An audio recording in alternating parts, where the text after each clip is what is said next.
Bueno, es el turno ahora de Jorge Cron, titular de Atlantic Consulting, experto en telecomunicaciones, profesor universitario, que va a hablar sobre la transformación de los asuntos militares a partir de la centricidad en redes. Gracias. Buenas tardes. Hoy es un día muy especial.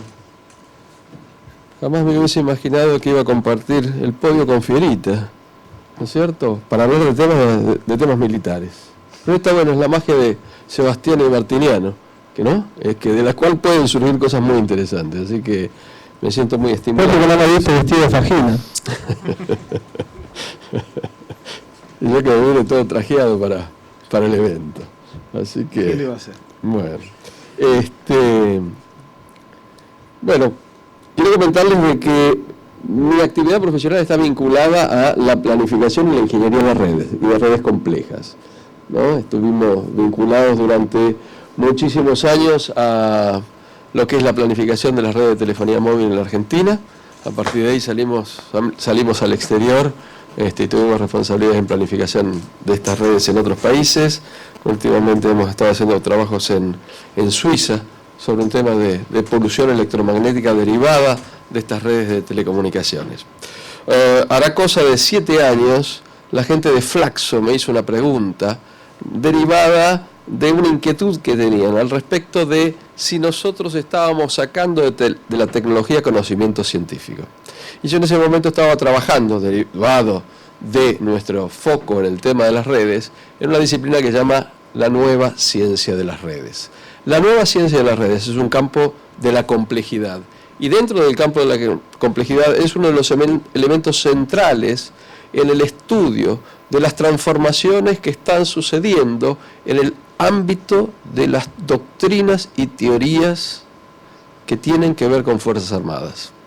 A partir de ahí, hace más o menos 6 años, gente vinculada a las Fuerzas Armadas me ubicó y empezamos a trabajar juntos, y en los últimos años he tenido la responsabilidad de capacitar a Estado Mayor de Fuerza Aérea, Estado Mayor de la Marina, Estado Mayor de Ejército, Estado Mayor Conjunto de Fuerzas Armadas Argentinas, a partir de la inquietud que las propias Fuerzas Armadas en la Argentina y en el mundo están teniendo al respecto de qué es lo que sucede en este cruce, en esta confluencia, donde la herramienta define tanto a la organización y a su teoría. Imagínense de que del arco y flecha a los explosivos ha cambiado totalmente el concepto de lo que es lo militar. La pregunta es, con las tecnologías de información y comunicaciones, ¿sucede algo similar a lo que es la doctrina y la teoría en los ámbitos de las Fuerzas Armadas? Bueno, la respuesta es sí, y quiero tratar de mostrarles en estos 15 minutos por qué. ¿Tenemos la presentación? Y no abre. Ah, ¿qué es lo que no tenés vos?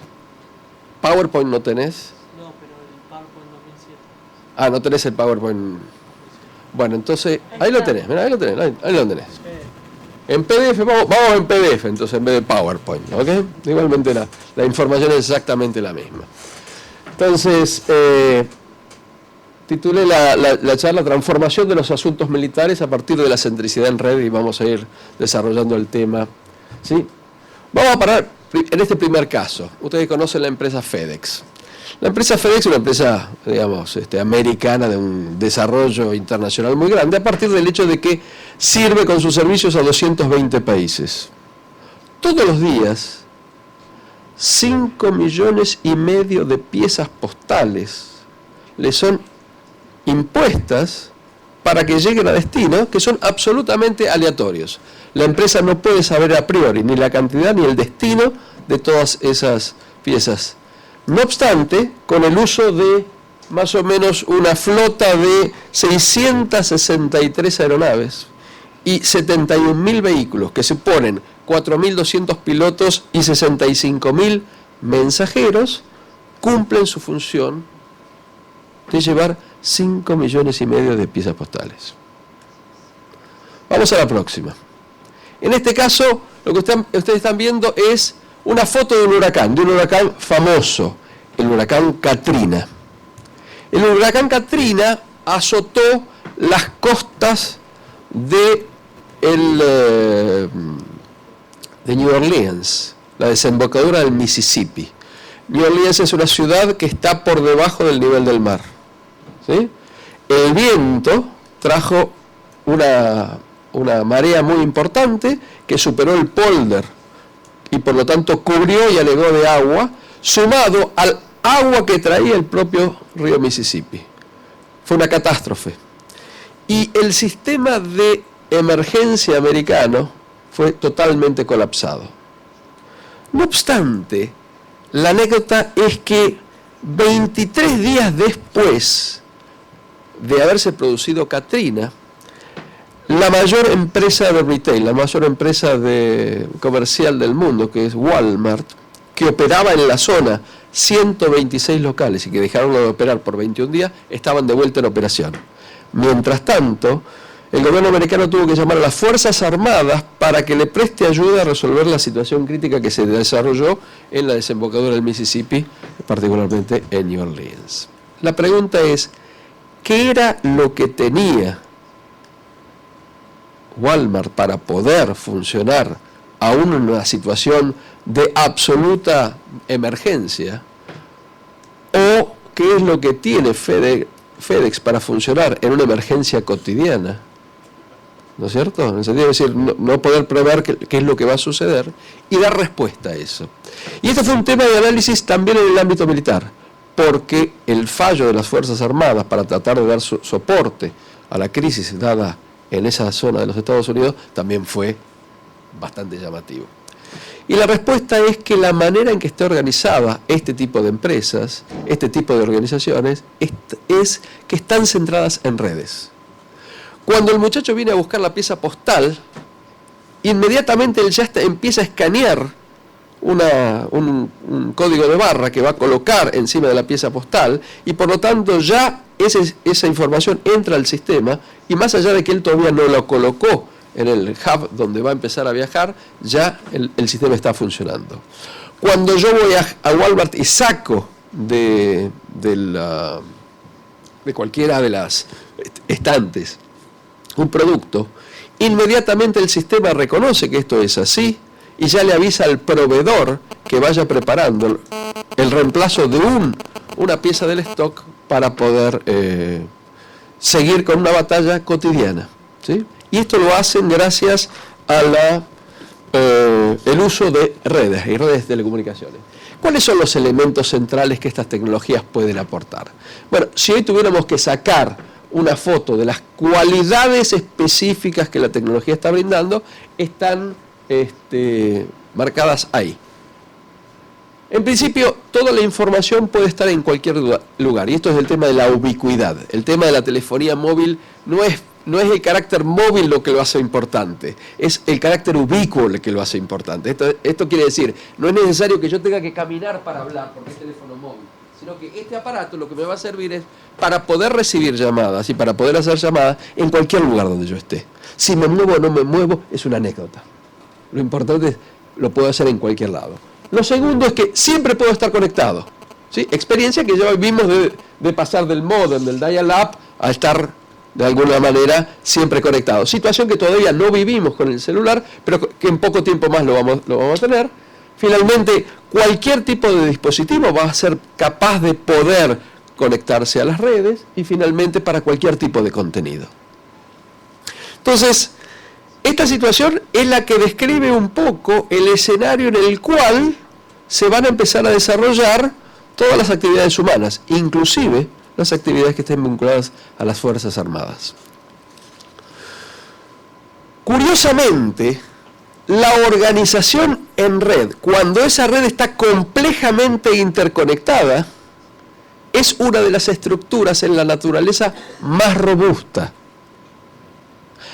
Alguien podría pensar que todo lo contrario, que cuando estamos en red, si uno empieza a cortar los enlaces, genera vulnerabilidades. La respuesta es, lo peor que le puede pasar a una red es fragmentarse. Esto significa que uno corte todos los enlaces y ese pedazo de la red se vaya. Ahora, cuando la red está muy complejamente interconectada, y no significa necesariamente densamente interconectada, sino complejamente interconectada. Esto significa, tenés que cortar acá, tenés que cortar allá, tenés que cortar en tantos lados que finalmente es tan difícil que eso se pueda fragmentar, que finalmente la robustez de la propia topología de la red la hace algo muy fuerte. Y fuerte a tres cosas: fuerte a los errores. Permanentemente existen errores que podrían producir que las redes fallen. Lo segundo son las fallas, ¿sí? Existen fallas en la operación que podrían hacer que la red no pueda operar bien. Y finalmente hay ataques sobre la red que intentan hacer que esto funcione bien. No obstante que estos tres efectos combinados se producen cotidianamente y permanentemente, hasta por la voluntad de gente que quiere hacer vulnerable a las redes, el mejor ejemplo es Internet. Internet no se cae. Puntualmente puedo quedarme yo sin conexión, puntualmente puede, pero de alguna manera Internet, desde el momento que fue Internet hasta el día de hoy, permanece funcionando. Esto significa que dentro del ámbito militar hay conceptos que se podrían llegar a capturar si de alguna manera nos organizamos y nos estructuramos en torno a las redes. Y esta es la idea que de alguna manera está dando vuelta alrededor del mundo, modificando las teorías y las doctrinas militares. La idea es ir en contra del concepto que hasta ahora venía definiendo que a medida que yo tenga información la voy a querer tener para mí y no la quiero compartir. Todo lo contrario. En situaciones de crisis, lo más importante es compartir. Pero compartir presupone un cambio cultural muy importante, porque la idea es que información es poder. Y cuanto más información yo pueda guardar en mi cajón, más poderoso me vuelvo. Contrario a lo que está sucediendo ahora, que cuanto más comparto y cuanto más de alguna manera me vinculo, soy, como decía Fierita, una persona que de alguna manera empiezo a navegar de una manera diferente en la sociedad. Una sociedad que empieza a valorar este tipo de cosas. La segunda es, en la medida que yo comparto, empiezo a tener una visión compartida de la situación que estamos enfrentando. Situación que es muy importante, particularmente en las situaciones de conflicto bélico. Tercero, es mucho más sencillo cuando tenemos compartida una visión, la posibilidad de ganar la colaboración entre los distintos participantes. Y finalmente, si esto sucede, el resultado es que el resultado final de la misión va a ser mucho mejor. Sobre la base de este círculo virtuoso es que se entiende que la centricidad en red en las Fuerzas Armadas puede ser un elemento fundamental a la transformación que estamos viviendo, así como pasamos de la flecha a la pólvora y sucesivamente en la historia de los asuntos militares. Si vamos al terreno más actual, lo que normalmente se tenía es, nosotros estamos organizados por aparatos. Esto significa, si el aparato va por el agua y flota, somos la marina. ¿Ok? Y por lo tanto nos vestimos diferente de lo que va por la tierra, que es el ejército. Y si vuela se llama fuerza aérea. Esto significa, se organiza las Fuerzas Armadas sobre la base del instrumento que utilizan. Si hay un desafío, si hay un nuevo paradigma que pone en juicio esta organización sobre la base de tecnologías que de alguna manera son resultado de la construcción humana, muy probablemente estemos en el inicio de una transformación muy profunda en el ámbito de Fuerzas Armadas. Fundamentalmente, ese trabajo en silos que tenía, de hecho nuestras Fuerzas Armadas copian eso, ¿sí? en las tres fuerzas que acabo de mencionar, finalmente lo que fueron haciendo es ampliando su ámbito de conexión y, por ejemplo, todos los sistemas de un navío están todos conectados. Y finalmente consiguen intercomunicar una nave con la otra y por lo tanto la flota está intercomunicada. Y entonces cuando el comandante toma una decisión, no toma una decisión sobre su propio barco, sino sobre toda la flota, y toda la flota trabaja conectada. Ahora, cuando la flota quiere hablar con los aviones o quiere hablar con el ejército en tierra, ahí ya las cosas no funcionan. Y no funcionan porque cada uno no solamente tiene su propio instrumento, sino también sus propios sistemas de comunicación, sus propios estándares de comunicación, sus propios tipos de máquinas, y por lo tanto no funciona.